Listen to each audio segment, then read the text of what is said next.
एक संत थे, वे बांके बिहारी जी को मानते थे। कहते हैं यदि भगवान से निकट आना है तो उनसे कोई रिश्ता जोड़ लो।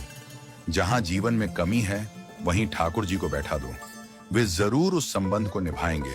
इसी तरह संत भी ठाकुर जी को अपना शिष्य मानते थे और शिष्य पुत्र के समान होता है, इसलिए राधा रानी को पुत्र वधू के रूप में देखते थे। उनका नियम था रोज मंदिर जाते और अपनी पहनी माला भगवान को पहनाते थे। उनकी यह बात मंदिर के लोगों को अच्छी नहीं लगती थी। उन्होंने पुजारी से कहा, ये बाबा रोज मंदिर आते हैं और भगवान को अपनी उतारी हुई माला पहनाते हैं। उन्होंने पुजारी जी से कहा कि वे बाबा से इस बात का विरोध करें। अगले दिन बाबा मंदिर आए और पुजारी जी को माला उतार कर दी, तो पुजारी जी ने माला भगवान को पहनाने से इनकार कर दिया। साथ ही कहा कि यदि आपको माला पहनानी है तो बाजार से नई माला लेकर आएं, ये पहनी हुई माला ठाकुर जी को नहीं पहनाएंगे।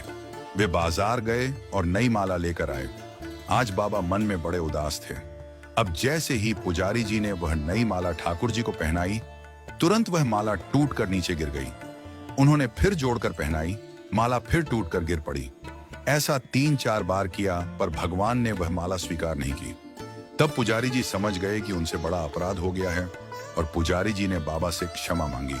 बाबा राधा रानी को बहू मानते थे, इसलिए जब भी मंदिर जाते पुजारी जी राधा रानी के विग्रह के आगे पर्दा कर देते थे। भाव ये होता था कि बहू ससुर के सामने सीधे कैसे आए और बाबा केवल बिहारी जी के ही दर्शन करते थे।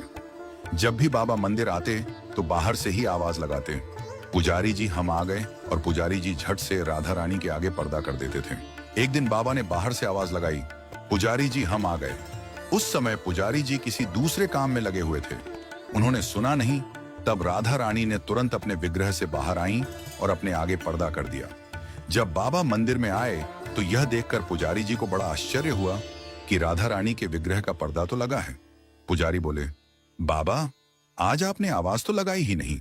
बाबा बोले, पुजारी जी मैं तो रोज की तरह आवाज लगाने के बाद ही मंदिर में आया था। यह सुनकर पुजारी जी और बाबा समझ गए कि राधा रानी ने स्वयं अपने विग्रह के आगे पर्दा किया था। आज से हम मंदिर में प्रवेश ही नहीं करेंगे। अब बाबा रोज मंदिर के सामने से निकलते और बाहर से ही आशीर्वाद देकर चले जाते।